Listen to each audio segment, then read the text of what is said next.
Good morning, dear students, and myself Jyoti Tiwari. I am teaching you chapter is matter around us is pure. Okay, of class 9 subject is science. In last lecture video, I have taught you about Tyndall effect. Okay, and also discussed about to calculate concentration of solution. Now here we are discussing separating the component of mixture. We can separate all the components of mixture by various techniques or method. These techniques are filtration, immiscible liquid separation, evaporation, and many more processes are there. We will discuss one by one, okay, each technique. So filtration. Filtration, you did it in your home every day. You filter tea after making tea, okay, you filter it. But here we are doing filtration in a laboratory method, okay. In laboratory, how you can filter the solution? Let's come and understand, okay. Suppose you have to separate sand water. You have to separate sand water, and as you know that sand particles are larger than water particles, okay. Sand particles are larger than water particles. That's why sand particles settle down in the bottom, and water particles are lightweighted and small. That's why it float in the upper surface. So here let's set a apparatus. Let's set an apparatus. This apparatus consists of filter paper, okay. I have taken a filter paper and cut it and make it in a cone form and set it in the funnel or keep, you can also call it keep, okay.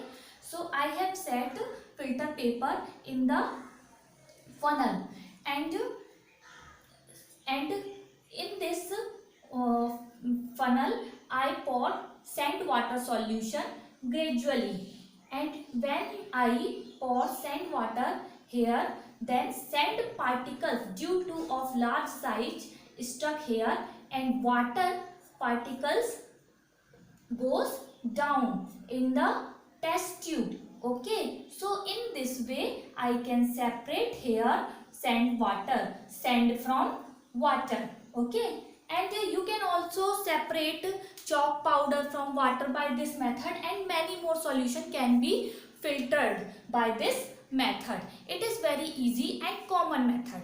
You perform it in your home for separating many solutions, okay.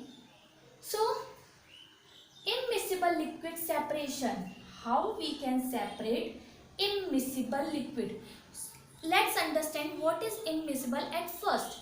Immiscible means can't be dissolved. Can't be dissolved. Miscible means dissolved.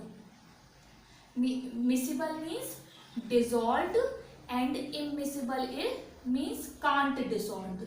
Can't dissolved means oil can't be dissolved in water. Oil can't be dissolved in water.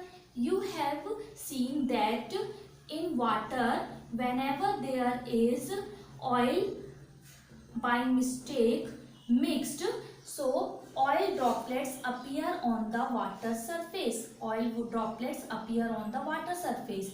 So oil droplets are immiscible in water, okay. This property we are utilizing here to separate this mixture, okay. So I have set it an apparatus here again, and I have poured here solution.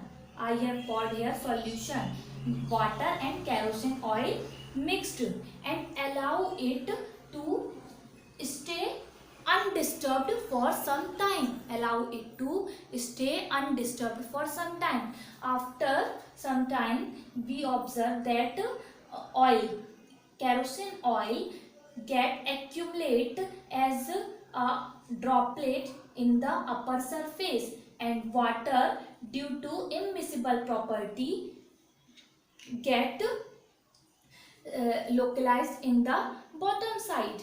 So there is formation of two layers. Now we can separate water from oil by by opening stopcock. We open this cock gradually and water can come down in this flask, and after coming to this level we close this cock so that oil droplets can remain in upper surface and water gradually come down. In this way we can separate oil from water. Okay, so this is immiscible liquid separation, means two liquids are there, kerosene oil and water, which are not dissolving in each other. Okay, now take the process of evaporation.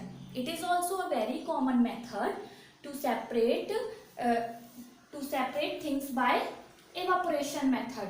Okay, in this actually we set a apparatus again. In this apparatus it is a stand. I put here a flask in this stand and put here burner and providing heat. Okay, in this container there is water. Whenever I provide heat to this water get heated, and there is a what? Watch glass. I have covered this flask by watch glass. In this watch glass I have put few droplets of ink. Few droplets of ink. Ink is made up of dye. Ink is made up of dye and water. So due to hot vapor, the surface of watch glass become heated, and water present in ink get heated and start to form vapor. Okay, and water in the ink get evaporated in the form of gas, and after some time you observe that there is no water vapor forming, only there is a dark color dye remains. In this way we can separate dye from ink. Means ink is the solution of dye and water. Water get evaporated, only there is left what? Dye. Dye will be left and water get evaporated on the surface, on the atmosphere, in the atmosphere, sorry, in the atmosphere. I will discuss more technique in next lecture video. Thank you so much for listening me.